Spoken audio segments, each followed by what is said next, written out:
एक बार एक राजा के यहां यज्ञ हुआ। राजा ने विष्णु यज्ञ कराया अपने स्थान पर।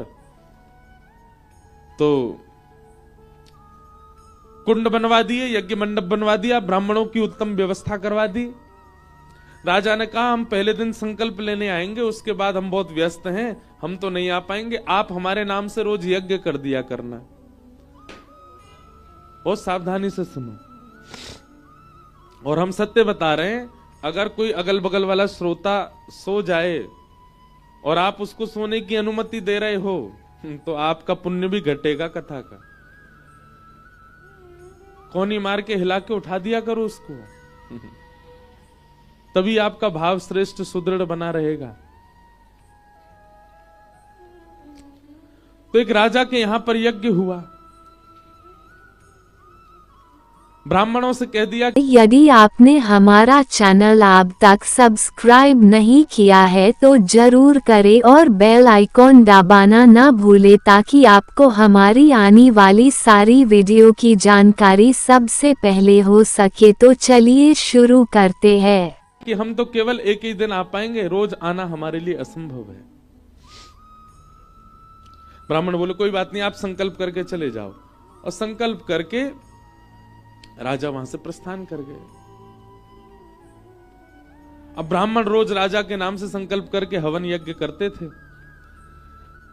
हवन में रोज खीर बन करके यज्ञ नारायण भगवान का भोग आता था, वो भोग के ग्रास दिए जाते थे। अब ब्राह्मणों के साथ में छोटे छोटे बालक ब्राह्मण भी थे। एक दिन खीर देख के एक बालक ब्राह्मण का मन किया, बोले रोज यज्ञ नारायण को पधरानी पड़ती है, आज हम ही खा जाएं इसको। कौन देख रहा है, राजा आता तो है नहीं यहां पे। छोटे बालकों ने उस खीर को पा लिया।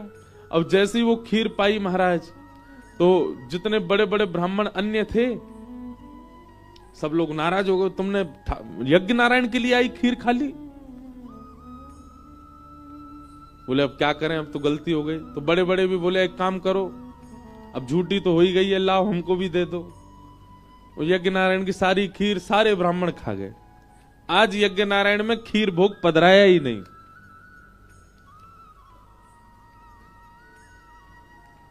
अगले दिन जैसे भी यज्ञ के लिए बैठे, ब्राह्मण थोड़े डर तो रहे थे, यार राजा को पता नहीं चल जाए कि हमने ऐसा किया है, नहीं तो सबके सर धर से अलग हो जाएंगे।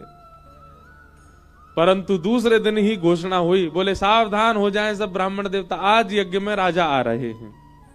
तो सब ब्राह्मण डर गए, बोले उसको किसी ने बता दिया लगता है कि खीर हमने पा ली है। जय पधार।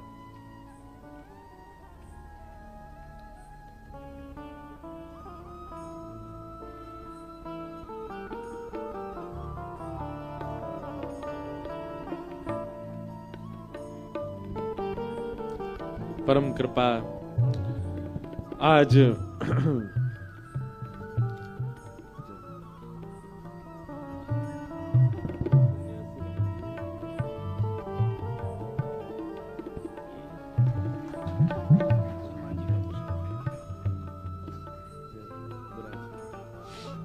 थोड़ा ऐसे करो,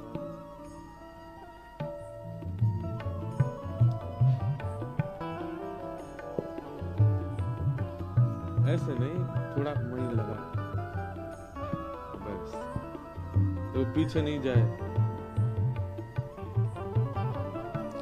परम कृपा हुई, आज कथा के विश्राम में भगवत धाम वाले पूज्य महाराज जी आए और अभी अभी नैमिषारण्य तीर्थ से वहां के हनुमानगढ़ी के पूज्य महंत श्री बजरंग दास जी महाराज पधारे हैं। बहुत बहुत वंदन। नैमिषारण्य में श्री हनुमानगढ़ी बड़ा सिद्ध स्थान है। जैसा हनुमान जी का आकार स्वरूप होगा वैसे ही हनुमान जी वहां विराज रहे हैं, खूब विशाल। दर्शन करने का सौभाग्य मिला था, छोटा था मैं तब। महाराज जी की इच्छा है, आज्ञा हुई है, एक कथा हनुमान जी को नैमिषारण्य में सुनानी है। तो 2026 में महाराज जी के वहां नैमिषारण्य में श्री हनुमान जी महाराज को कथा सुनाने के लिए जाएंगे। नैमिषारण्य बड़ा पावन तीर्थ है और उसके विषय में हम बोलेंगे, पहले कथा पूरी करें। तो परम कृपा आज गंगा मैया भी आई हैं और श्री हनुमान जी महाराज भी आए हैं। सबका आगमन आज कथा के विश्राम में हो रहा है। निश्चित ही हमारी कथा मंगल में संपन्न हो रही है। पूज्य नैमिषारण्य से महंत जी पधारे, बारंबार प्रणाम। बहुत ध्यान पूर्वक सुनिएगा। तो महाराज राजा को पता चल गया कि ब्राह्मणों को लगा कि कहीं राजा को पता तो नहीं चल गया कि खीर हम लोगों ने पा ली है। और घोषणा हुई, बोले सब ब्राह्मण सावधान हो जाएं, आज यज्ञ में राजा आ रहे हैं आहुति डालने। ब्राह्मण तो बेचारे सबरे घबरा गए। अब घबराहट के मारे मुखमंडल पर वो घबराहट दिखने लगी सबके। राजा आए, आकर के सब ब्राह्मणों को प्रणाम करके बोले, आप लोग यज्ञ निश्चित ही बड़े आनंद से कर रहे हैं रोज। हम व्यस्तता के कारण रोज तो नहीं आ पा रहे हैं, परंतु हम आप सब लोगों से जानना चाहते हैं, कल के यज्ञ में कुछ तो अलग हुआ था। ब्राह्मण बोले, अब मरे हम। अब ये राजा तो ये कुछ देखता नहीं है, ब्राह्मण है कौन है, वो तो सीधा दंड देता है। सब ब्राह्मण बोले, भैया छुपाने में कोई फायदा नहीं है, जितना छुपाएंगे उतना बड़ा दंड मिलेगा, इससे बढ़िया तो सत्य बताओ राजा को। सब ब्राह्मण बोले, देखो राजन, गलती मानवों से हो ही जाती है। राजा बोले, क्या गलती होगी, हमें बताइए ना। बोले, कल रोज यज्ञ नारायण के लिए खीर प्रसादी आती है और उसकी आहुति यज्ञ में डाली जाती है, परंतु हमारे साथ छोटे छोटे विप्र ब्राह्मण भी हैं, बटुक ब्राह्मण हैं, ये सब लोग यज्ञ की विधि सीखने के लिए साथ में आए हैं। कल इन लोगों से थोड़ा अपराध बन गया, वो यज्ञ नारायण के लिए जो प्रसादी खीर आई उसमें से इन लोगों ने थोड़ा ग्रास पा लिया। अब फिर हमको लगा कि जब झूठा हो ही गया, यज्ञ नारायण को पधराना ही नहीं है, सब लोग पालो। हम सब ने कल यज्ञ नारायण की खीर प्रसादी हम लोगों ने ही पाली, कल ये अपराध हमसे बन गया। राजा ने कहा, इसी वक्त यज्ञ विश्राम कर दीजिए, पूर्णाहुति कर दो अभी। ब्राह्मण बोले, ऐसा मत करो। नहीं नहीं, हम बहुत अच्छे से करेंगे, हम एक यज्ञ अपनी तरफ से कर देंगे, आपका कोई खर्चा नहीं होगा, आप नाराज मत हो। बोले, हम बिल्कुल नाराज नहीं है, पर हम कह रहे हैं अभी इसी वक्त यज्ञ विश्राम कर दो। अरे अभी तो राजन 5 दिन का यज्ञ बचा। बोले, नहीं 5 दिन आप रहो यहीं पे, 5 दिन यज्ञ नहीं होगा, 5 दिन केवल आप लोग प्रसाद पाओ, प्रसाद वाला यज्ञ ही करो। सुबह उठ के नाश्ता पाओ, दोपहर में भोजन पाओ, रात्रि में प्रसाद पाके सो जाओ। कोई यज्ञ नहीं, केवल प्रसाद पाने रुकी है हमारे राजमहल में। ब्राह्मण बोले, आप नाराज हो गए हमसे। बोले, बिल्कुल नाराज नहीं है, हम अपनी बात बता रहे हैं। कल रात्रि में मैं और मेरी गृहिणी, हम दोनों जब शयन करने के लिए अपने कक्ष में गए, दोनों के स्वप्न में एक साथ लक्ष्मी नारायण भगवान प्रकट हुए, और सामान्य प्रकट नहीं हुए, नृत्य करते हुए अत्यंत प्रसन्न मुद्रा में प्रकट हुए। तो निश्चित ही हमें लगा कि यज्ञ के आहुति से ठाकुर जी अत्यंत प्रसन्न हैं, इसलिए प्रसन्न मुद्रा में दिख रहे हैं। पर यहां के पता चला कि यज्ञ की आहुति से नहीं, ब्राह्मणों प्रेम से खीर प्रसाद पा रहे थे, उससे ठाकुर जी प्रसन्न थे। तो हम तो केवल ये समझ गए हैं कि यज्ञ तो श्रेष्ठ है ही, पर यज्ञ से ज्यादा श्रेष्ठ ब्राह्मण की प्रसन्नता है। आज लोग इस बात को नहीं जान पा रहे हैं। इतने विवाह हो रहे हैं, रुक ही नहीं पा रहे, टिक ही नहीं पा रहे, निभा ही नहीं पा रहे, टूट जा रहे हैं। रेशियो बढ़ता ही जा रहा है हर वर्ष। क्यों? क्योंकि विप्र की प्रसन्नता को कोई ध्यान में नहीं रखता, आचार्य की प्रसन्नता को कोई ध्यान में नहीं रखता, गुरु की प्रसन्नता, इसको कोई ध्यान नहीं रखता।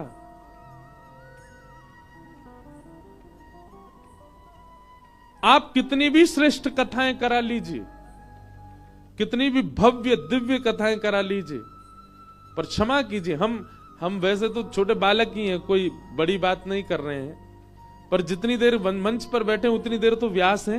3 घंटा ही व्यास मान लो बस हमको, उसके बाद कुछ भी मानो। अगर आचार्य प्रसन्न नहीं है, वक्ता प्रसन्न नहीं है, वैष्णव प्रसन्न नहीं है, ऐसे ज्ञान यज्ञ का कोई लाभ नहीं होगा, चाहे कितनी व्यवस्थाएं कर ली हो। तो आपका जो ये प्रश्न है कि जब सुखदेव जी ने महादेव जी से कथा सुन ही ली थी, तो फिर उनको निर्गुण निराकार ब्रह्म की उपासना क्यों करनी पड़ी, सगुण साकार के लिए उनको फिर से कथा क्यों सुननी पड़ी, एक कथा में उनका उद्धार क्यों नहीं हुआ? क्योंकि आचार्य प्रसन्न नहीं थे। आचार्य की प्रसन्नता बहुत आवश्यक है। फिर आपका तीसरा प्रश्न है कि ठाकुर जी ने पूरे परिवार को श्राप मिला था, तो बज्रनाभ जी और 16,100 रानियों को श्राप से कैसे बच गए? देखो, कर्तुम अकर्तुम अन्यथा कर्तुम समर्थ ईश्वर, भगवान ईश्वर हैं, वो सब करने में समर्थ हैं और सब करने में और सब जो कर लेते हैं उसको ना करने में असमर्थ भी है, इसलिए उनको परमात्मा कहा जाता है। जो कोई नहीं कर सकता वो जो कर दे वो परमात्मा, और जो सब करते हैं वो भी ना करे वो परमात्मा। कर्तुम अकर्तुम अन्यथा कर्तुम समर्थ परमेश्वर। रही बात आपके प्रश्न की, यदुवंश में कई लोग ऐसे थे जिनको श्राप नहीं लगा, उनमें से एक उद्धव भी था। क्यों? भगवान चाहते नहीं थे कि उद्धव को श्राप लगे। दूसरी बात आती है बज्रनाभ की। बज्रनाभ को श्राप क्यों नहीं लगा? यहां भी ठाकुर जी की इच्छा थी, भगवान चाहते थे कि मेरे वंश में कोई तो बचे जो आगे चलकर मेरी भक्ति और मेरे स्थान का प्रकाश करे। वृंदावन का पुनः उदय करवाना चाहते थे ठाकुर जी।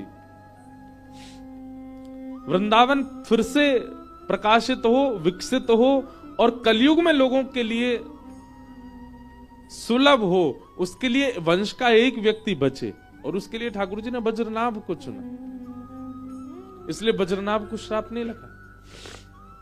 रही बात 16,100 माताएं, एक बात ध्यान से सुनिएगा, अब तो श्राप लगते नहीं होंगे, पर जब श्राप दिया जाता था ना तो गोत्र बोल करके और इस प्रकार से श्रापित किया जाता था।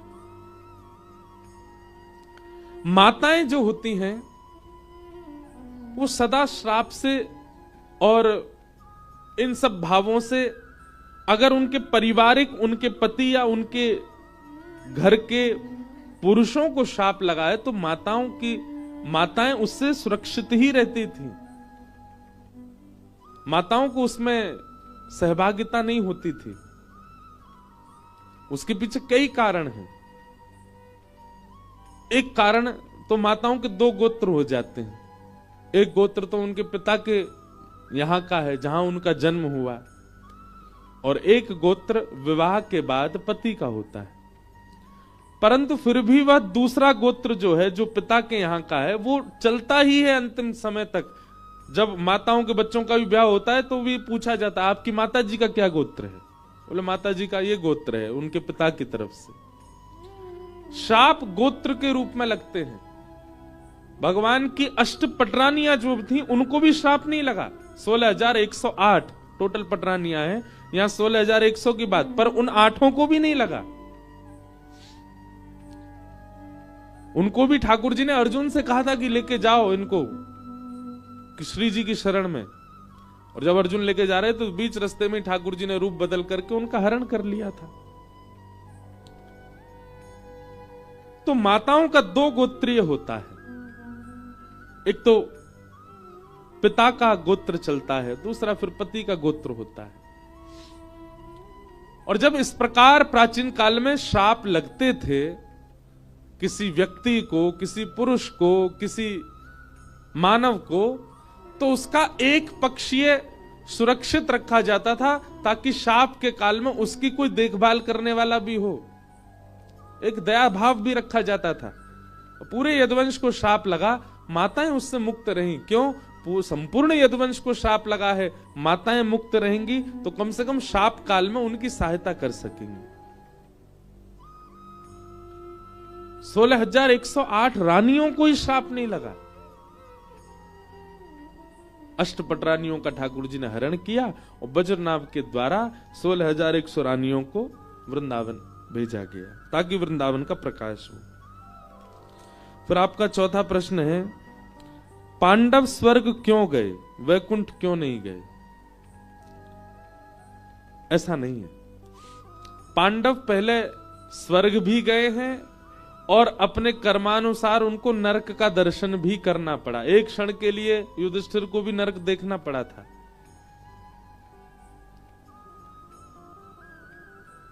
भगवत स्मृति, भगवत भाव, भगवत संग वैकुंठ प्राप्ति कराता है। पर मैंने पहले भी कहा है कि महाभारत, रामायण, भागवत, गीता आदियों में कई लीलाएं हम मानवों को समझाने के लिए की जाती हैं।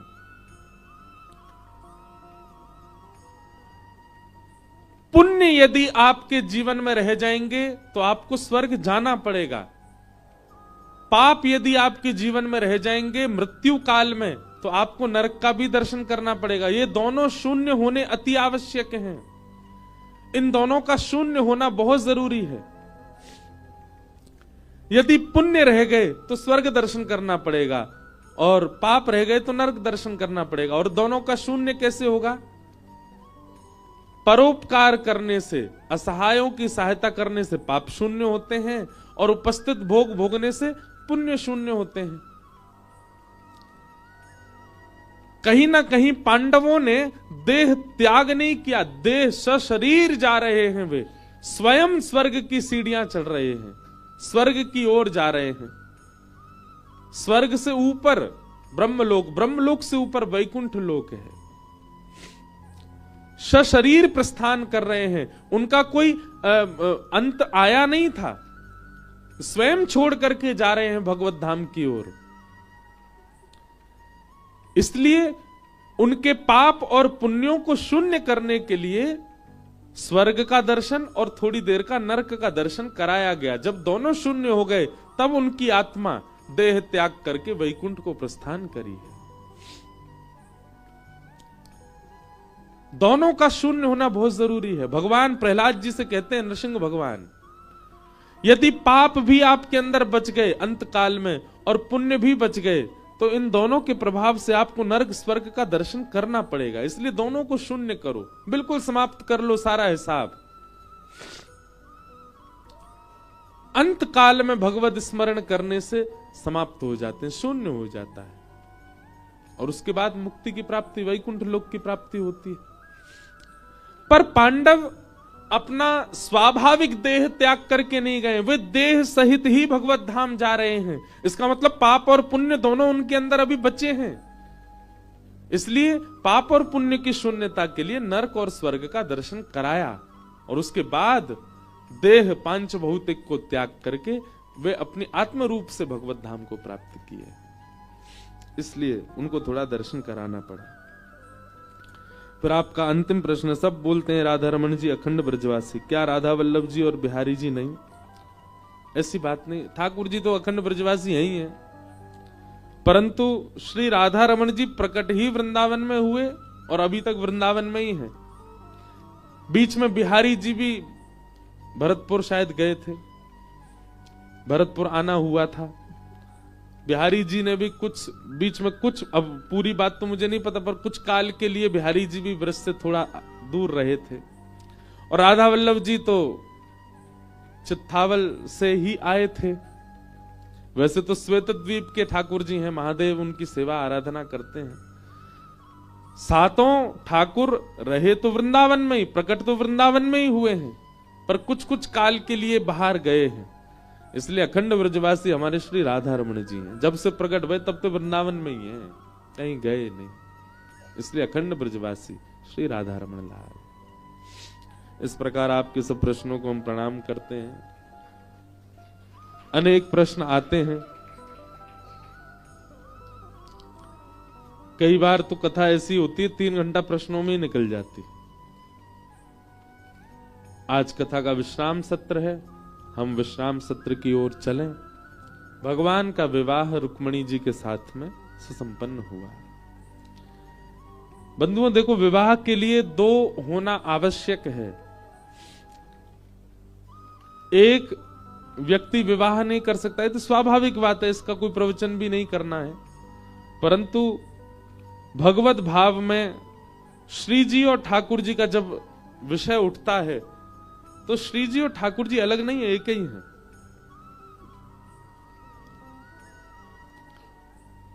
एक प्राण दो देही, प्राण दोनों के एक ही हैं, देह दो विलग हैं।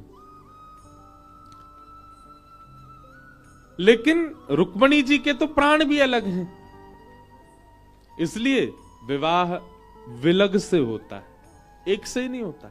हाँ, वृंदावन भाव में प्रवेश करोगे तो वहां के भाव में तो श्री जी और ठाकुर जी ही हैं, परंतु जब सामाजिक भाव में, व्यवहारिक भाव में और सार्वभौम भाव में आप कथा में प्रवेश करोगे तो ठाकुर जी का विवाह रुक्मणी जी से हुआ, विलग से हुआ, अपने से अलग से हुआ। रुक्मणी लक्ष्मी है, ठाकुर जी नारायण है। भगवान का विवाह लक्ष्मी के साथ में होता है। रुक्मणी जी के साथ में ठाकुर जी का प्रथम विवाह। दूसरा विवाह ठाकुर जी का हुआ जामवंत की पुत्री जामवती के साथ।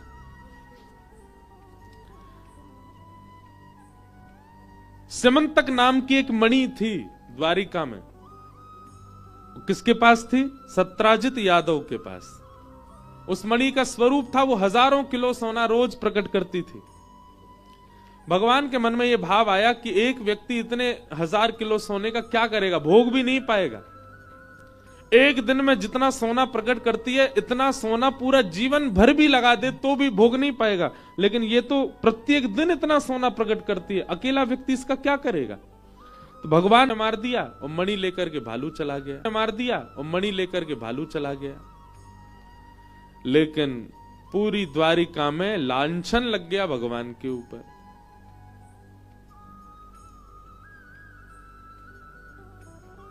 सब द्वारिका के लोग बोले, द्वारिकाधीश कृष्ण मणि मांगने के लिए गए थे प्रसन्न के पास और प्रसन्न ने देने से मना किया, तो द्वारिकाधीश ने ही सत्राजित के भाई प्रसन्न को बंदी बना के मणि अपने पास ही रख ली होगी। ऐसा कभी कभी होता है ना कि आप कुछ गलत नहीं कर रहे थे, आपने केवल उस बात की चर्चा की, करके कोई और चला गया, तो लोगों को ये शंका हो जाती है, वो बात भी यही कर रहा था, किया भी इसी नहीं होगा। ऐसा कभी कभी जीवन में घट जाती है घटना।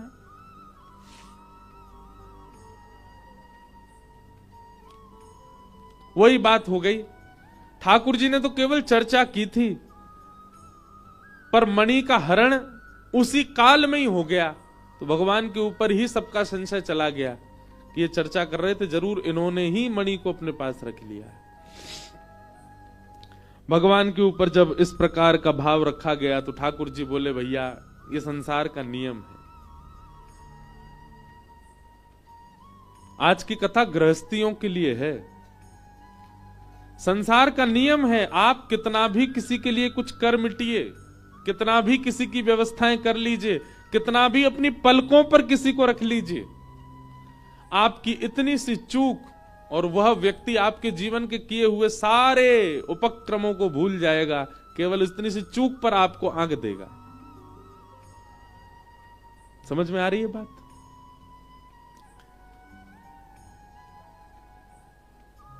किसी के लिए कुछ भी कर लो आप, पर आपसे जरा सी चूक हुई, वो व्यक्ति तुरंत आपको उस चूक का ही मुखिया मान लेगा। आपने जीवन भर उसके लिए क्या किया उसको सब भूल जाते हैं। पर ठाकुर जी के यहां विपरीत है। ठाकुर जी के यहां विपरीत क्यों है? ठाकुर जी का स्वभाव क्या है? जीवन भर आपने गलत क्या किया इसको ठाकुर जी नजरअंदाज कर देते हैं, पर पूरे जीवन में एक बार आपने क्या अच्छा किया ठाकुर जी याद रखते हैं। सोचो, विचार करो, आप अपने पूरे जीवन में गंगा स्नान कितनी बार किए? व्यक्ति जो बाहर दूर दराज देशों में रहते हैं या दूर शहरों में रहते हैं, वो गंगा जी स्नान करने, बहुत कम ऐसे लोग होंगे जो हर वर्ष आते हो। साल में एक बार, 2 साल में, 4 साल में, 10 साल में, अगर पूरे जीवन का आकलन लगा दे तो व्यक्ति ज्यादा से ज्यादा 50 बार गंगा जी आया होगा, पर 50 बार का उसको फल मिलता है। और संसार उतना ही उल्टा है।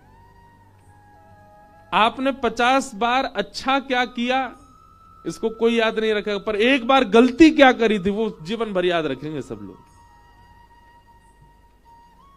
व्यक्ति की मृत्यु हो जाती है, शव यात्रा जा रही है, राम नाम सत्य है, सब लोग प्रशंसा करते हैं, अरे बहुत भला आदमी था, बहुत बढ़िया था, बहुत अच्छा था,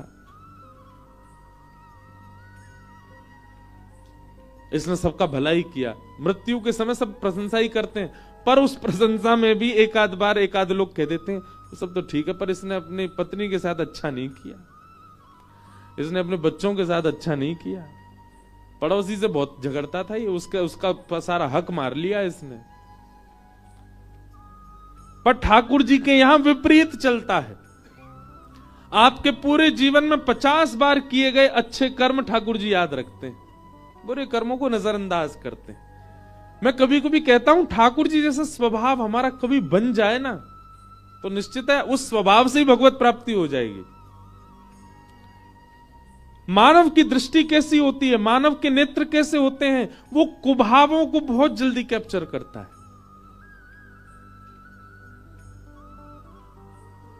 बहुत जल्दी बुराइयां देख लेता है। लड़का वाले कहीं लड़की देखने जाएं, लड़की देख करके जैसी निकलते हैं वापस गाड़ी में फिर चर्चा होती है, हाँ भाई क्या कैसी लगी, बहुत बढ़िया, पिताजी तो बहुत अच्छे थे, माताजी उसकी बहुत अच्छी थी, लिफाफा मोटा वाला दिया उन्होंने लड़की भी थी तो बढ़िया, चाय तो बढ़िया ही बनाई थी, आंखों से थोड़ी तेज लग रही थी हमको तो कभी आपने विचार किया ये गुण आप में किसने डाल दिया? आप आज निकलिएगा, अब तो जाने का समय आ गया ऋषिकेश, अब क्या करोगे, पर फिर भी यहां से निकलिए और यहां से लेकर के लक्ष्मण झूला तक केवल लोगों को देखते जाओ, आप अनुभव कीजिएगा आपके नेत्र अवगुण बहुत जल्दी खींचते हैं। सामने आए हुए व्यक्ति के अवगुण इतनी जल्दी कैप्चर होते हैं, जिसको जानते नहीं, जिसकी पहचान नहीं, जिसका नाम नहीं पता, जिसका गोत्र नहीं पता, वो व्यक्ति सामने से आ रहा है, आप उसके एक क्षण के दर्शन में, एक क्षण की दृष्टि में अपने आप से पूछिए आपने क्या देखा, अवगुण ही निकल के आएगा।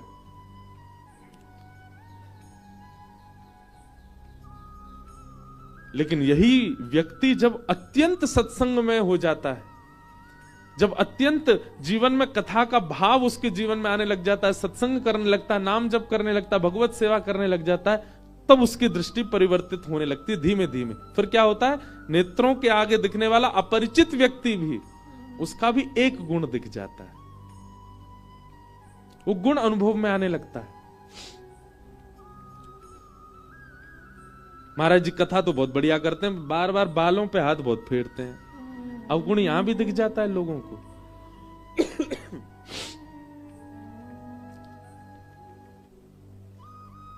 कथा तो बहुत बढ़िया करते, चुटकुल्ला नहीं बोलते कथा में, थोड़ी हंसी आवे, मजा आवे।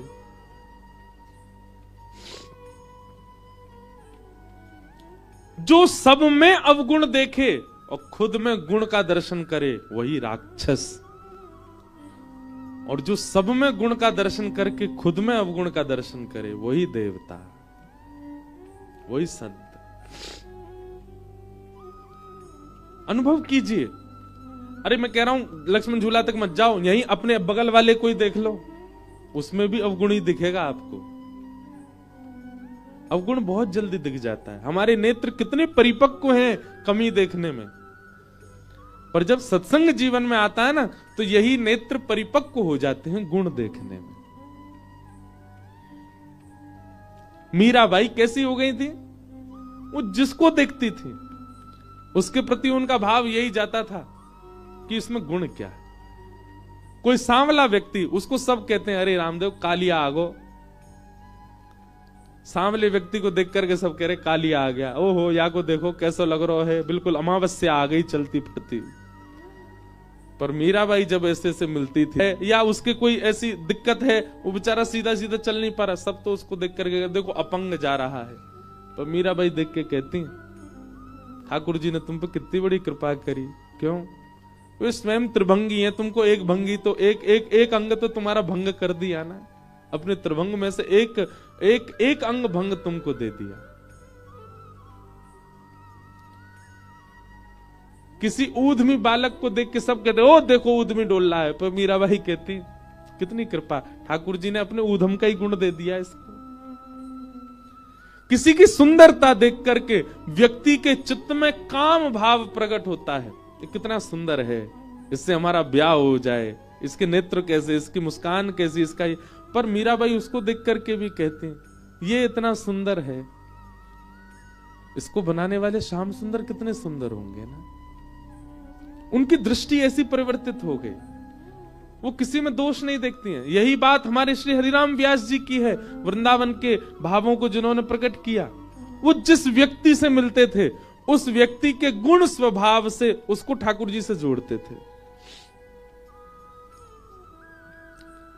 कोई अत्यंत प्रचंड बलवान दिखाई देता, दूर से चलता हुआ आ रहा है, हरिराम व्यास जी कहते ऐसा लग रहा हनुमान जी आ रहे हैं। कोई अत्यंत मोटा व्यक्ति आता, उसके लंबोदर पेट निकरा हुआ भार, अब सब तो कहते देखो दुनिया पे भार चल रहा है, देखो पृथ्वी पे भार चल रहा है कितना मोटा। हरिराम व्यास जी कहते ओहो गणपति बप्पा, गणेश जी आ रहे हैं। कोई अत्यंत सुंदरी नारी आती जिसका रूप लावण्य अत्यंत सुंदर था, उसको देख करके श्री हरिराम व्यास जी कहते हमारी किशोरी जी की सुंदरता की एक बिंदु पड़ गई है यहाँ पे, वो तो सिंधु है, वो तो सागर है। सब में गुण का दर्शन होने लग जाना, ये इस बात का प्रतीक है कि आप कथा श्रवण करते हैं।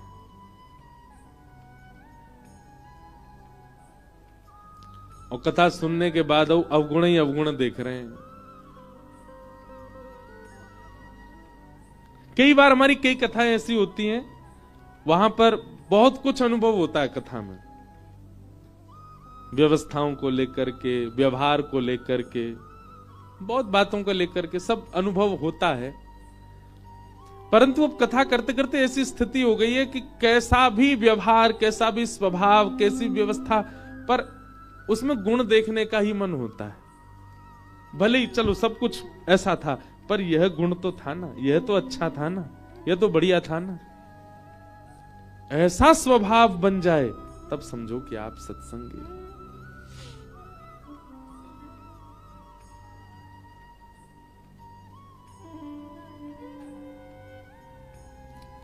पर हम मानवों का स्वभाव, अभी हम सुन के जा रहे हैं, तो यहां से निकलते ही हम भी अवगुणी देखते जाएंगे सब में। ये आपके सोचने से नहीं बनेगी बात।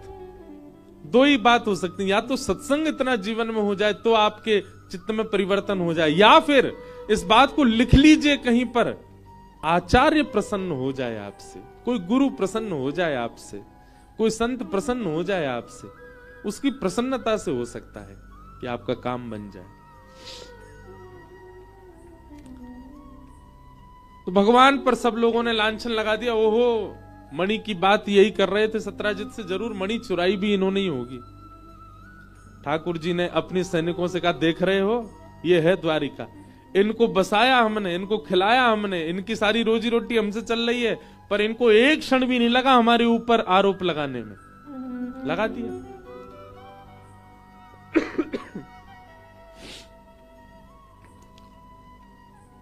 ठाकुर जी बोले कोई बात नहीं, हम देखते हैं क्या करना है। भगवान अपनी सेना लेकर के मणि ढूंढने के लिए गए तो शेर मरा हुआ, प्रसेन मरा हुआ मिला, थोड़ी दूर पर शेर मरा हुआ मिला, लेकिन मणि दोनों के पास नहीं थी। तभी रीछ के पैरों के निशान देख करके भगवान गए, गुफा में प्रवेश किया। मणि मिलते ही भगवान ने जैसी उठाई, भालू ने भगवान पर प्रहार कर दिया। 18 दिन तक भगवान ने युद्ध किया उसके साथ। 18 दिन बाद जब पसीना पसीना हो गया, रीछ चरणों में गिर गया, महाराज मैं सामान्य रीछ नहीं हूं, आपका परम प्रिय जामवंत हूं। भगवान ने हृदय से लगाया, अरे जामवंत जी, आप जामवंत जी सबरी लीलाओं में हैं, ये सतयुग में भी थे। जब भगवान ने बराह बनकर के पृथ्वी को अपनी मुख पर धारण किया तो जामवंत जी ने परिक्रमा लगाई थी भगवान की पृथ्वी सहित। त्रेता में भगवान राम बन करके आए तो ये उनके सेनापति थे। द्वापर में भगवान कृष्ण बन करके आए हैं और श्री जामवंत जी भगवान के ससुर बने। और कलयुग में भगवान जब कल्कि रूप धारण करेंगे तो कल्कि भगवान के सप्त चिरंजीवी सेना होगी, उनमें से एक श्री जामवंत जी भी होंगे। जामवंत जी चिरंजीवी हैं, चिरंजीव। भगवान को देख करके कहा, भगवान मेरी कुटिया पे कैसे आना हुआ? ठाकुर जी बोले, इस मणि की वजह से आना हुआ। जामवंत जी बोले, ये मणि तो मेरी बेटी का खिलौना है, वो इससे खेलती है। बोले, तुम्हारी बेटी का खिलौना है, पर इस मणि की वजह से हम खिलौना बन गए पूरे द्वारिका में, सब हम पे लांछन लगा रहे हैं, हमको दे दो। जामवंत जी बोले, मणि आपको चाहिए नाथ? बोले हाँ। तभी जामवंत जी के नेत्र बंद हुए और मन में भाव आया, मेरे पास 2 मणियां हैं, मैं दोनों आपको दे दूं तो? भगवान बोले, तुम्हारी इच्छा है, दान करना चाह रहे हो तो कर दो भैया, भगवान है, हम तो सब ले लेते हैं। जामवंत जी ने एक हाथ में तो सेमंतक मणि दी और दूसरे हाथ में अपनी पुत्री का हाथ, जामवती का हाथ दे दिया। ये मेरी दूसरी मणि है, आप स्वीकार करो। और भगवान ने दूसरा विवाह जामवती के साथ में किया। बोले, जामवती रमण भगवान की। ये जामवंत जी की पूर्व से इच्छा थी, भगवान हमारे कभी दामाद बन जाए। एक बड़ी सुंदर कथा में कभी कभी सुनाता हूं कथाओं में, कि प्रभु श्री राम जब लौट करके आए रावण को मार के, तो जनक जी महाराज ने एक पत्र लिखा और पत्र लिख करके राम जी से कहा कि हे जामाता जी, हे दामाद जी, 14 वर्ष बाद आप वन से आए हो, आप में तो जनकपुर के लोगों के प्राण हैं ही, परंतु हमारी लाली जो है जानकी, वो तो हमारी प्राण ही हैं। समस्त जनकपुर वासी आप दोनों युगलों को कुछ दिन के लिए जनकपुर बुला रहे हैं कि आप कुछ दिन आराम करने आओ, 14 वर्ष वन में रह के आए हो। और आप अकेले नहीं आवे, अपने तीनों भैयाओं को, तीनों लालियों को और अपनी समस्त सेना, हनुमान जामवंत सहित सबको लेकर के आप जनकपुर आइए, कुछ दिन आराम करने, हमको कुछ दिन सेवा करने दो, आपकी मेहमान नवाजी करेंगे आपकी। कुछ दिन के भ्रमण के लिए आप लोग जनकपुर आ जाओ। भगवान सभा में बैठे थे और सभा में बैठे बैठे जैसे ही जनक जी का पत्र आया तो भगवान ने हनुमान जी से कहा, पत्र पढ़ के सुनाओ, क्या बोल रहे हैं हमारे ससुर जी। हनुमान जी ने पूरा पत्र पढ़ा। बोले, भगवान, हे प्रभु श्री राम, आपको, पूरी सेना को, हमारी मैया को, तीनों भैयाओं को, तीनों भाभियों को, सबको जनक जी बुला रहे हैं जनकपुर कुछ दिन आराम के लिए। सबरे बंदर उछलने लगे। बोले, जय हो, बढ़िया भयो, अब आनंद आएगा, जनकपुर में जाएंगे, हम सब अपने हाथ पांव दबाएंगे। बहुत युद्ध करके आए रावणों से, रावण की सेना से, और बढ़िया मालपुआ खावे को मिलेगो। राम जी की बारात में तो हम नहीं जा पाए थे, पर बारात की चर्चा हमने सुनी थी, वहां तो भैया बड़े पकवान बने थे, हम सब जाएंगे। ब्राह्मण सारे बानर इतने ज्यादा उत्सुक हो गए, हम सब जाएंगे।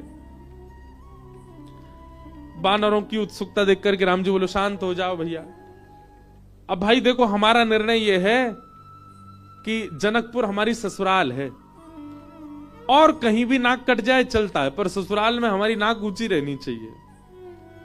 और इन सब बातों को ध्यान में रखते हमारे मन में आया कि हम जाएंगे, भरत जी जाएंगे, लक्ष्मण शत्रुघ्न जाएंगे, चारों बहुएं जाएंगी, कुछ वरिष्ठ लोग जैसे जामवंत जी, हनुमान जी, अंगद जी आदि आदि कुछ वरिष्ठ लोग जाएंगे, बाकी बानरों से हमारी प्रार्थना, आप तो यहीं सरजू जी के तट पे अयोध्या में ही रहो, आप लोग मत चलो। बानर सब उदास हो गए। बोले, क्यों, हम क्यों नहीं चले? बोले, आप लोगों का स्वभाव ऐसा ही है, किसी से भी छीन के खा जाते हो, कहीं पर भी मलमूत्र त्याग देते हो, कहीं भी उछल कूद कर देते हो, डाले तोड़ देते हो, वन उजाड़ देते हो, और जनकपुर हमारी ससुराल है। हमारे सामने किसी ने कह दिया कि अरे देखो, वो वन पूरे बानरों ने उजाड़ दिया। बानर किसके? बोले, राम जी के। तो हमको तो बहुत बुरा लगेगा, लेकिन आप लोगों का यही स्वभाव है, तो क्या करें? इसलिए आप लोग तो अयोध्या में, इसको कितना भी चलो उजाड़ो, ये रहेगा, अपने ही लोग हैं, सुधार भी देंगे। अब वो तो ससुराल है, वहां तो संकोच हो जाएगा हमको। बानर सब नीचे मुंह करके बैठ गए। राम जी तो अपनी घोषणा करके चले गए। जामवंत जी, हनुमान जी बोले, भाई सब लोग उदास क्यों हो गए? बोले, जब रावण से मरवाना था तो हमको ले गए, और जहां रसगुल्ला मिलेंगे, मालपुआ मिलेंगे, फल मिलेंगे, मेवा मिलेंगे, सेवा मिलेगी, वहां हमको छोड़ के जा रहे हैं। हाँ यही बात है, जहां ये था कि मृत्यु सामने, वहां बानर आगे, और जहां मालपुआ आगे, वहां बानर नहीं छोड़ जा रहे हैं। जामवंत जी ने हनुमान जी से कहा, हनुमान जी आप जाके निवेदन करो। बोले देखो हम तो कुछ नहीं कहेंगे, हमारे स्वामी हैं, उनकी आज्ञा हमारे लिए सर्वोपरि है, आप बड़े हो, सीनियर हो, आप ही बात करो। जामवंत जी गए और राम जी से कहा देखो सब बानर बहुत उदास हो गए, आप ऐसे मत करो, मैं जिम्मेवारी लेता हूं, एक पत्ता भी जनकपुर का टूटेगा नहीं किसी वृक्ष का। ले देखो आ गए ऊपर से, इनकी काम की बात चली, सुनवे आए।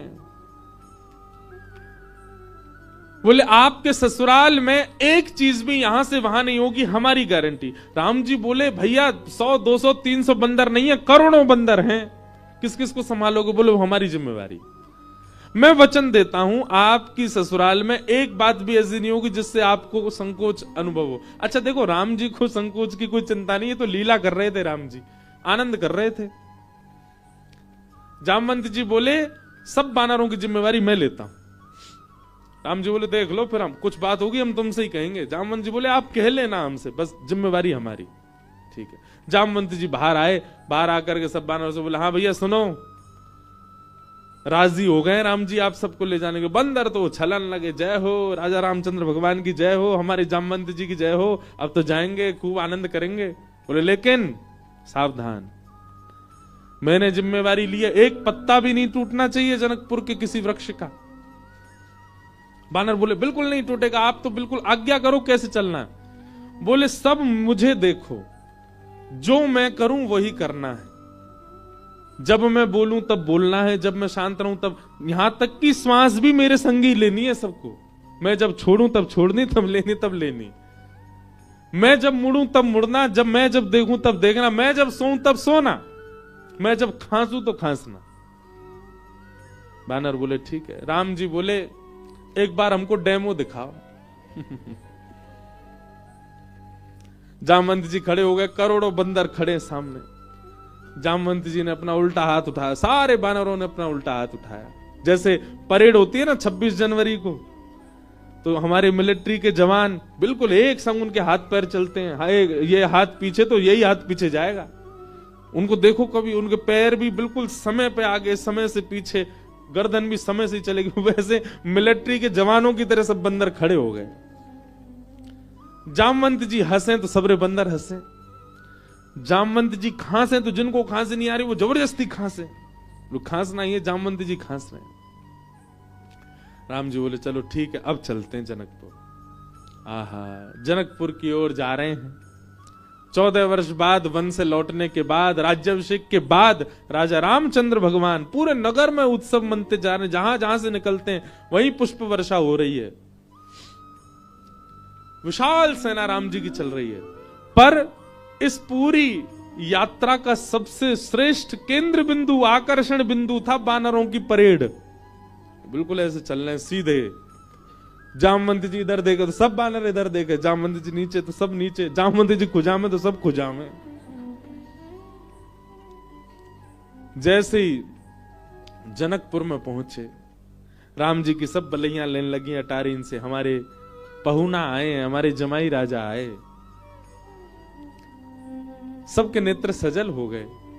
पर पूरे जनकपुर में जैसे ही बानरों ने प्रवेश किया, आहा, बानरों की ऐसी प्रशंसा, भैया कैसे सुधरे भाई। अच्छा, जामवंत जी ने सबके काजे वस्त्र भी सिलवाए थे, सब बानर बिल्कुल बढ़िया, ऊपर को आधी बगलबंदी सी पहन के, नीचे धोती सी पहन के, टोपा से पहन के चल रहे थे। कैसे, मैं तो चिंतन करता हूं कैसे लग रहे होंगे सब। हम बंदरों के बीच में ही रहते हैं ना वृंदावन में। महाराज आरती का थाल ले लेकर के जनकपुर की सब नारियां आरती कर रही हैं, पर बानर नहीं उनकी ओर देखे भी। जब जामवंत जी देखेंगे तभी देखेंगे। जनक जी महाराज ने स्वागत किया और स्वागत करके खूब प्रेम से वार्ता हुई। ऊपर बोले भैया पूरे जनकपुर में हल्ला है आपके बानरों का, कैसी सेना, लग रहा है देखते ही बनता है कि यही बानर मार सकते हैं रावण की सेना को। इतने शिष्टाचारी, इतने गंभीर। देखो इतनी बड़ी सभा में करोड़ों बानर बैठे हैं, पर सुई गिर दो तो उसकी आवाज भी आ जाएगी। Pin drop silence. दूर बैठे जामवंत जी सिर हिलावे, सब बानर करें हाँ। अब आप बहुत दूर से चल के आए हैं, सबकी प्रसाद की व्यवस्था है। हाँ भाई, सब बानरों के आगे चौकी लगाओ। पहली बार बानर चौकी पे बैठ के पाएंगे। चौकी पे बैठ गए, चौकियों के आगे दूसरी चौकी, चौकी के ऊपर सोने की थाली, चांदी की कटोरी। आहा क्या बढ़िया, सब बानरों की थाली। पहली बार बानरों के आगे थाली लगी है।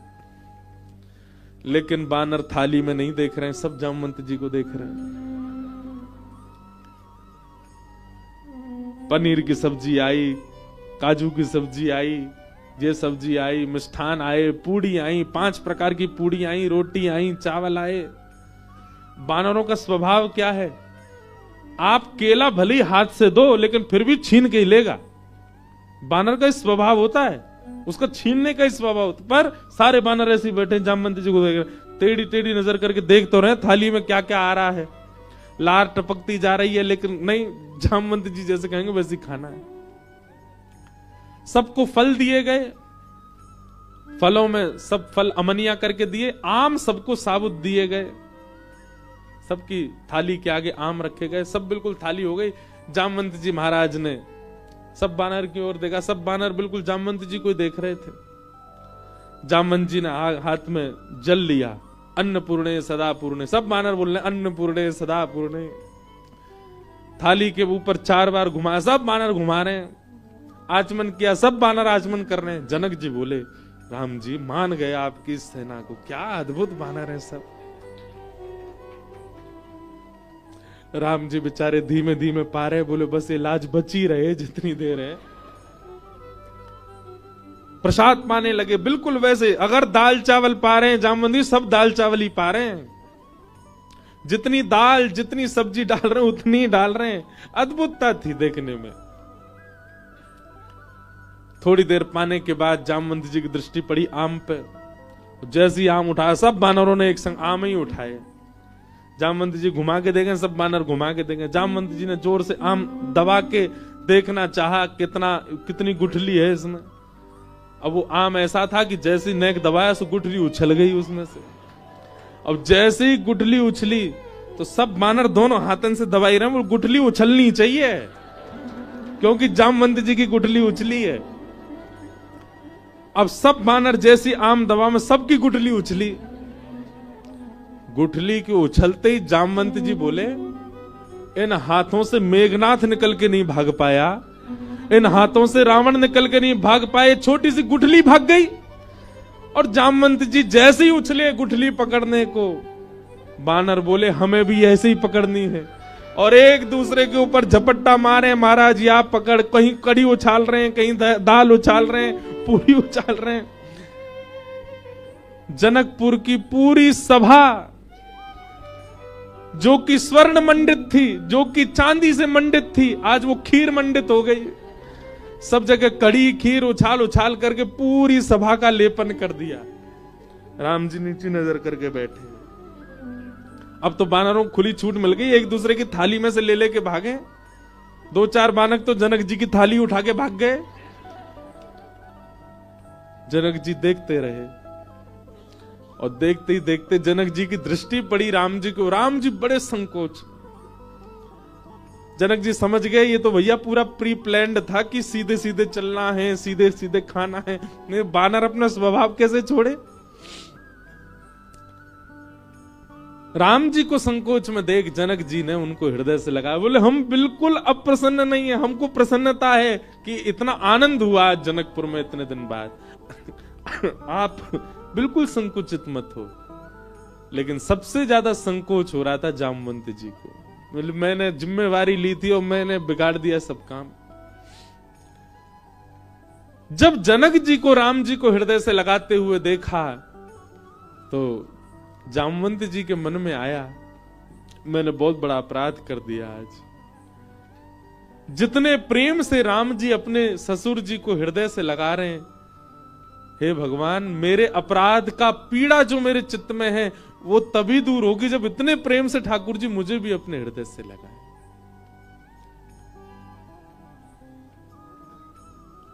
जामवंत जी की हृदय की भावना राम जी पहचान गए। और जब वापस जनकपुर से लौटने का समय आया 6-7 दिन बाद, जामवंत जी से राम जी ने एकांत में कहा, हम आपके मन के भाव जान गए। जब जनक जी हमको हृदय से लगा रहे थे, आपके मन में आया था कि कभी आप भी हमको ऐसे हृदय से लगाओ। अब अभी हृदय से लगाने में वो बात नहीं होगी। जब आप अपनी पुत्री का वर्ण हमारे साथ करोगे, हम आपके दामाद बनेंगे, तब आप हमको इसी भाव से हृदय से लगाना, तब आपकी इच्छा पूरी होगी।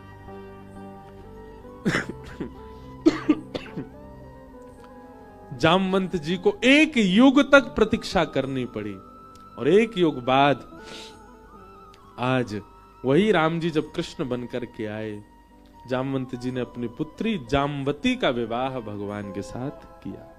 बोलो जामवती रमण भगवान की। ऐसे हमारे ठाकुर जी हैं। तीसरा विवाह भगवान का सत्यभामा के साथ में हुआ। चौथा विवाह भगवान का श्री यमुना जी के साथ में हुआ। श्याम सुंदर श्री यमुने महारानी की। ऐसी गंगा मैया की एक प्रकार से कहें तो अत्यंत मित्र स्वरूपा श्री यमुना जी।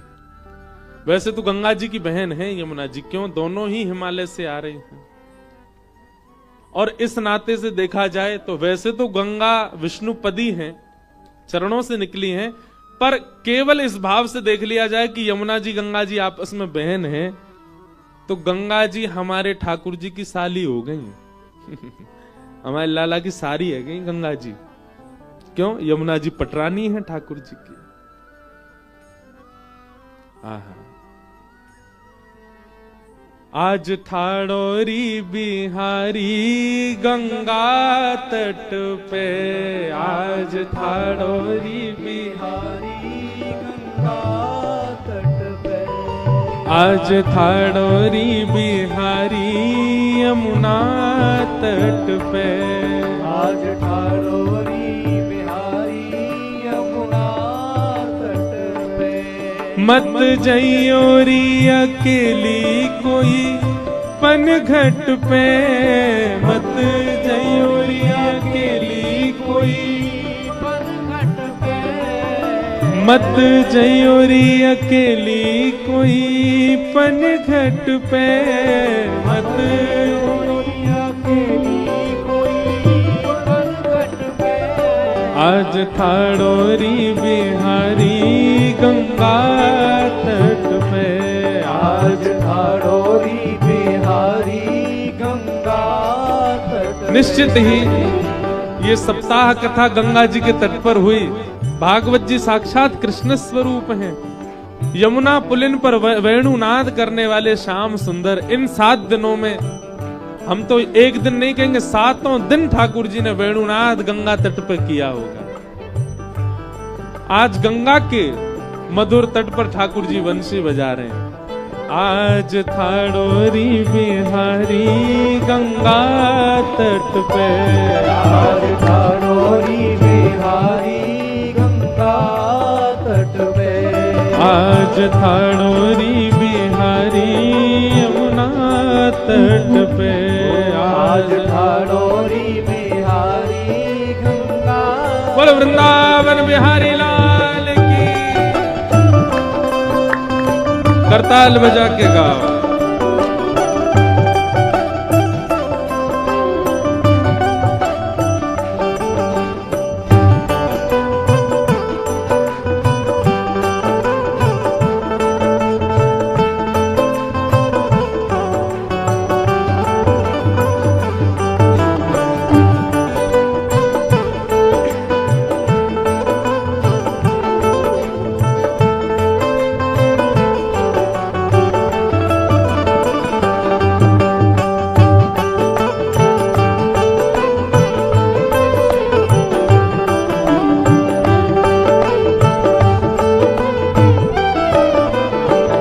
सब सखी पूछ रही हैं कि गंगा तट पे बिहारी जी खड़े कैसे लग रहे हैं, दर्शन करो। मोर को मुकुट भृगुटी की मटक, या को मोर को मुकुट भृगुटी की मटक मतलब समझे, ठाकुर जी ने मोर को मुकुट पहन रखो है और बार बार अपने ऐसे नेत्रन को, कभी कभी नेत्रन को घुमा रहे हैं, पलकन को उठा रहे हैं, ऐसे लग रहे हैं ठाकुर जी। मोर को मुकुट भृगुटी की मटक, या को मोर को मुकुट भृगुटी की मटक। हो मन गयोरी अटक, या के पीर पट पे, मन गयोरी अटक, या के पीर पट पे, मन गयोरी अटक, या के पीर पट पे, मन गयोरी अटक, या के पीर पट पे। अरे आज थाड़ोरी बिहारी यमुना तट पे, आज थाड़ोरी बिहारी यमुना तट पे, आज थाड़ोरी बिहारी गंगा तट पे, आज थाड़ोरी बिहारी गंगा तट पे। अरे मत जइयोरी अकेली कोई पनघट पे, मत जइयोरी अकेली कोई पनघट पे, मत जइयोरी अकेली कोई पनघट पे, मत जइयोरी अकेली कोई पनघट पे। अरे आज थाड़ोरी बिहारी गंगा तट पे, आज थाड़ोरी बिहारी गंगा। बोल गंगा मैया की।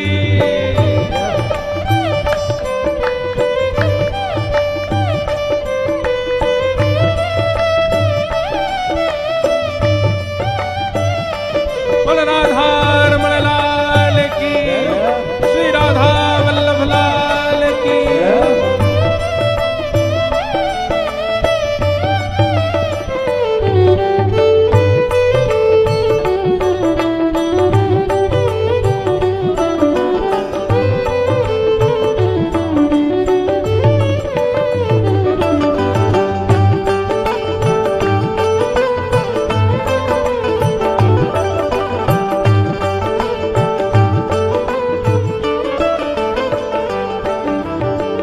नंद जी को छोना देख धीरज धरो ना, नंद जी को छोना देख धीरज धरो ना, नंद जी को छोना देख धीरज धरो ना, नंद जी को छोना देख धीरज धरो ना।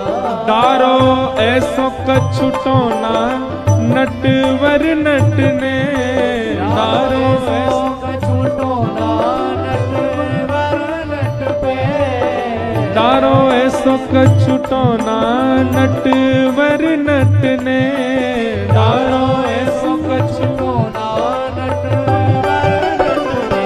अरे आज थाड़ोरी बिहारी गंगा तट पे, आज थाड़ोरी बिहारी यमुना तट पे, आज थाड़ोरी बिहारी यमुना तट पे, आज थाड़ोरी बिहारी यमुना तट पे। अरे छोड़ कुल लाज गोपी गई भाज भाज, अरे छोड़ कुल लाज गोपी गई भाज भाज। आज छोड़, देखो ठाकुर जी गंगा तट पे खड़े, आप बात को प्रमाण दें। यहाँ कई सारे ऐसे श्रोता हैं, वो अपने घर के कई काम न छोड़ छोड़ के आ रहे हैं, कई लोग घर में झूठ बोल बोल के आ रहे हैं, कई बच्चे स्कूल बंक करके भी आ रहे हैं। काय को आ रहे हैं? बोलो क्योंकि व्यासपीठ पर कृष्ण रूपी गंगा के तट पर श्री कृष्ण खड़े हैं। यही मारे इतने सारे वैष्णव कहां कहां से आ रहे हैं, 400-400 किलोमीटर पहाड़ों से आ रहे हैं लोग कथा सुनने। मिल भी नहीं पा रहे, देख भी नहीं पा रहे, केवल कथा सुनते हैं फिर वापस जा रहे हैं। क्यों? आज थाड़ोरी बिहारी गंगा तट पे, आज थाड़ोरी बिहारी गंगा तट पे। मत जइयोरी अकेली कोई पनघट पे, मत जइयोरी अकेली कोई पनघट पे, मत जइयोरी अकेली कोई पनघट पे, मत जइयोरी अकेली कोई पनघट पे। अरे आज थाड़ोरी बिहारी गंगा तट पे, आज थाड़ोरी बिहारी यमुना तट पे। अरे छोड़ कुल लाज गोपी गई भाज भाज, अरे छोड़ कुल लाज गोपी गई भाज भाज। आज छोड़ कुल लाज गोपी गई भाज भाज, आज छोड़ कुल लाज गोपी गई भाज भाज। ओ या वंशी को राज या मुरलिया को राज, वंशी के बट पे, मुरली को राज वंशी बट पे। या मुरली को राज वंशी बट पे, या मुरली को राज वंशी बट पे। अरे आज थाड़ोरी बिहारी गंगा तट पे, आज थाड़ोरी बिहारी गंगा तट पे। अरे आज थाड़ोरी बिहारी यमुना तट पे, आज थाड़ोरी बिहारी यमुना तट पे। अरे मत जइयोरी अकेली कोई पनघट पे, मत जइयोरी अकेली कोई पनघट पे। मत जइयोरी अकेली कोई पनघट पे, मत जइयोरी अकेली गाओ भाव से। पनघट पे। आज थाड़ोरी बिहारी गंगा तट पे, आज थाड़ोरी बिहारी गंगा तट पे। आज थाड़ोरी बिहारी यमुना तट पे, आज थाड़ोरी बिहारी यमुना तट पे। ओ वृंदावन चंद भजो राधे गोविंदा, वृंदावन चंद भजो राधे गोविंदा। यमुना उरचंद भजो राधे गोविंदा, यमुना और चंद भजो राधे गोविंदा। हे भजो राधे राधे राधे राधे राधे गोविंदा, राधे राधे राधे राधे गोविंदा। भजो राधे राधे राधे राधे राधे गोविंदा, राधे राधे राधे राधे गाओ। गोविंदा। भजो राधे गोविंद भजो राधे गोविंदा, राधे गोविंद भजो राधे गोविंद। भजो राधे गोविंद भजो राधे गोविंदा, राधे गोविंद भजो राधे गोविंद। हे श्री बद्रीनाथ भजो राधे गोविंदा, श्री बद्रीनाथ भजो राधे गोविंदा। श्री बद्रीनाथ भजो राधे गोविंदा, बद्रीनाथ भजो राधे गोविंदा। हाँ भजो राधे राधे राधे राधे राधे गोविंदा, राधे राधे राधे राधे राधे गोविंदा। हे भजो राधे राधे राधे राधे राधे गोविंदा, राधे राधे राधे राधे राधे गोविंदा। हाँ भजो राधे राधे राधे राधे राधे गोविंदा, राधे राधे राधे राधे राधे गोविंदा। हे भजो राधे गोविंदा, राधे गोविंदा। भजो राधे गोविंदा, राधे गोविंदा। भजो राधे गोविंदा, राधे गोविंदा।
नंदजू को छोना, दिख धीरज रखो ना। नंदजू को छोना, देख धीरज रहो ना। डारो ऐसो कछुटो ना, नटवर नटने। डारो ऐसो छूटो ना, नटवर नटने। आज थाड़ोरी बिहारी गंगा तट पे। आज ठाड़ोरी बिहारी गंगा तट पे। मत जइयोरी अकेली कोई पनघट पे। मत जइयोरी अकेली कोई पनघट पे। आज ठाड़ोरी बिहारी यमुना तट पे। आज ठाड़ोरी बिहारी यमुना तट पे। भगवान का विवाह श्री यमुना जी के साथ में हुआ। भगवान की अष्टपटरानियां, तत्पश्चात भौमासुर नाम का एक दैत्य था, जिसके यहां पर 16,100 राजकुमारियां बंधी थीं। उसका स्वरूप था कि वो 20,000 होते ही सबसे एक साथ विवाह करेगा। परंतु भगवान गए और भौमासुर का वध करके उन 16,100 राजकुमारियों को मुक्त किया। परंतु उन सब ने ठाकुर जी से प्रार्थना की, भूयात पतिर में मह्यम। ब्रह्मा जी से आराधना की, ठाकुर जी से भी कहा कि आप ही हमें पति रूप में प्राप्त हो जाए। और भगवान ने एक साथ 16,100 राजकुमारियों से विवाह किया। आपको हमारी वीडियो पसंद आती है तो वीडियो को लाइक और शेयर जरूर करें और कमेंट में राधे राधे लिखना ना भूलें।